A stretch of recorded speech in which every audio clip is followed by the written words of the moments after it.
السلام عليكم، مرحبا بكم في مطبخ وتدابير نينا. نرحب جميع المشتركات واللي راهي تشوف الفيديو لأول مرة. نتمنى تشترك في القناة، دير أبوني وتفعل الجرس باش يوصلكم جديد الوصفات. جبت لكم اليوم إن شاء الله وصفة تاع تهب تحلية بزاف بزاف بنينة بذوق الفريز واللافاني. هاد التحلية تجي خفيفة وما تجيش ثقيلة بزاف، والجو تاعها يهبل. تحقوها خاصة للسهرات الرمضانية ولا للعرضات، ولا كيما نقولوا باش ديروها كتحلية يومية. هاد الوصفة كيما قلت لكم بذوق الفانيليا والفريز الفراولة. تجي بمكونات بسيطة متوفرة في كل بيت، وطريقة جد جد سهلة وبسيطة. شوفوا هنايا القوام تاع التحلية تاعي، راهي جاية كريمية وما تجيش معلكة بزاف ولا ثقيلة بزاف. نتمنى هاد الوصفة تنال إعجابكم وتجربوها وتخلوا لي رأيكم في التعليقات، ونفوتوا مع بعض باش نشوفوا المقادير وطريقة التحضير تاع التحلية تاع نهار اليوم. وقبل ما نشوفوا المقادير ما تنسونيش بجامو ابوني للقناة وتفعلوا الجرس باش يوصلكم كل ما هو جديد. هنا عندي كمية تاع الفراز، كمية غير محددة حسب عدد أفراد العائلة. هنا كنت غسلتها ونقيتها وحطيتها في لابواط. نبدأ هنايا بسم الله. عندي نقطع لها هذوك الأوراق اللي يجوا من فوقها، ونقطع لها الحافة التحتانية هذيك، ومن بعدها نبدأ نقطع فيها بشكل عشوائي كيما هكا كيما راكم تشوفوا في الصورة. مربعات تكون ماشي كبيرة بزاف وماشي صغيرة بزاف. هنا أنا ما درتليش كمية تاع فريز كبيرة، يا ربي 10 حبات هكذاك ماكسيموم. هنا شوفوا راني نقطع فيها بشكل عشوائي. جبت الطبسي هنايا وبديت نحط فيه في الفراز ولا الفراولة تاعي جانبا. هنا كيما هكا نقطع حبة حبة حتى نكمل قاع الحبات نتاعي.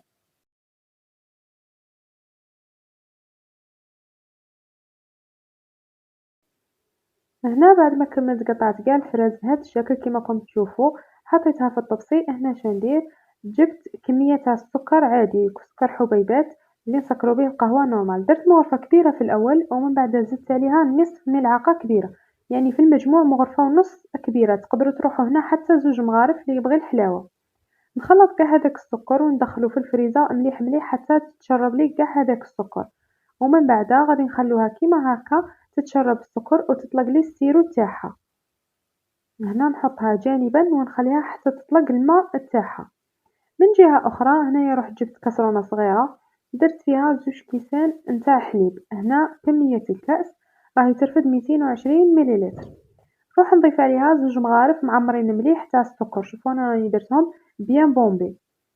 ونزيد عليها تاني 2 مغارف معمرين مليح تاع لا مايزينا، يعني مغرفة تاع المايزينا عمروها مليح. جبت الفوي تاعي ونبقى نخلط فيها هذيك السكر والمايزينا، كل شيء بارد في بارد. يعني هنا الحليب يكون بارد، ضروري انه يكون بارد. الا درتو الحليب سخون غادي تكتل لكم هذيك المايزينا ودير لكم الحبيبات. هنا ضروري انكم ديروا الحليب بارد وتضيفوا عليه المكونات. حطيتها فوق النار حتى بقيت نخلط ما تنحوش يديكم من التحريك حتى ولات لي كريمه بهذا الشكل. شوفوا هنايا راهي سخونه. ضفت عليها مغرفه صغيره معمره مليح تاع لافاني.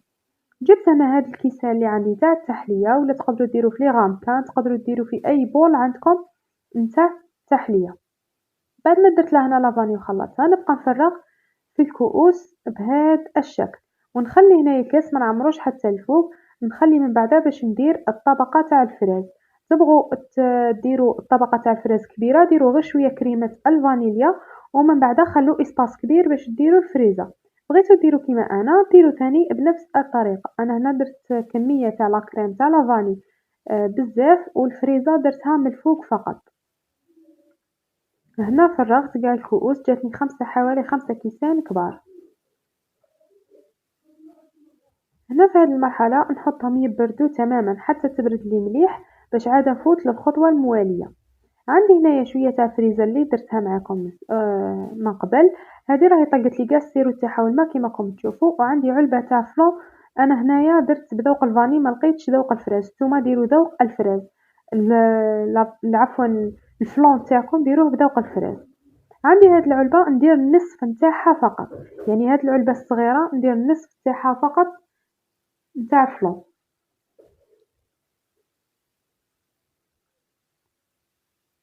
بعد ما فرغت هنايا الكمية نحتفظ بالنصف الثاني ونخلّط هذاك الفلان مليح مع نُص كاس تاع ما، هنا زدت عليها نُص كاس تاع ما ونخلّط قاع المكونات مع بعض.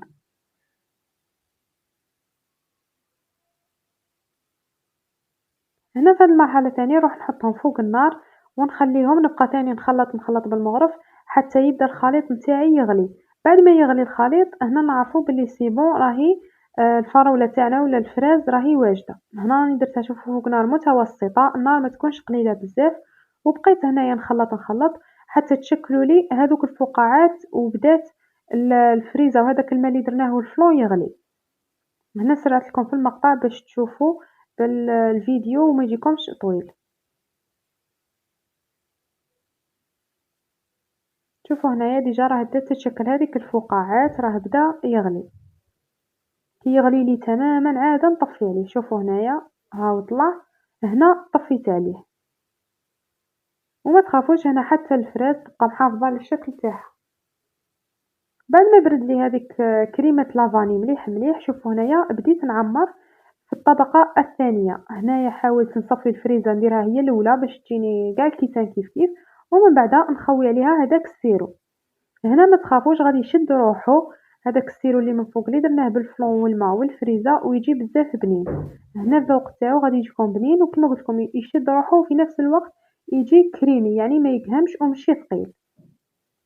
هذه التحلية من أحد التحليات اللي معتمدة عندي سنوات وأنا نديرها، وبزاف من هذه التحلية وما كاش كيما نقولوا اللي جربتها وما عجبتهاش.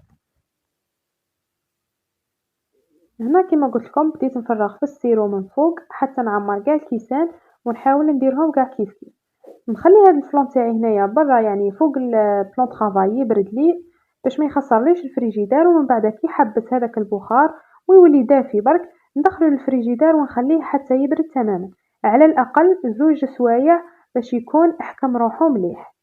وها هو الشكل النهائي تاع الفلان تاعي ولا تاع التحلية تاع نهار اليوم اللي بطبقتين، طبقة لافاني وطبقة الفراز. هاد التحلية نتمنى قاع تجربوها وتخلوا لي رأيكم في التعليقات كيما سبق وقلت لكم، لأنها تحلية حقا تستحق التجربة وغادي تستحقوها بزاف في رمضان، وخاصة أنها اقتصادية بزوج كيسان حليب فقط وحبات تاع فريزة تشكلي هاد التحلية الراقية. هنا وريت لكم الكأس، شوفوا حتى شكلها كما قلت لكم راقي وشباب.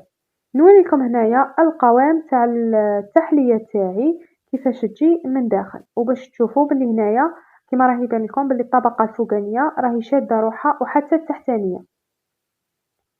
هنايا شوفوا الطبقة الفوقانية شوفوا كيفاش تجمدت تجي كيما الحلقومة، وحتى الطبقة التحتانية ما غاديش تجيكم ثقيلة ولا تقهم ولا جامدة ولا فيها نكهة المايزينا، ولا كاين بزاف يشكو من البنة تاع المايزينا وتجيهم ثقيلة، هذه لا غادي تجيكم كريمية بذوق لافاني. شوفوا هنايا ديجا راهي تبان بلي راهي كريمية كيما الياغورت. هذه هي الوصفة تاعنا تاع نهار اليوم، نتمنى قاع تجربوها ونتلاقاو في فيديو آخر ووصفة أخرى بإذن الله. خليكم تشوفوا التحلية وإلى اللقاء.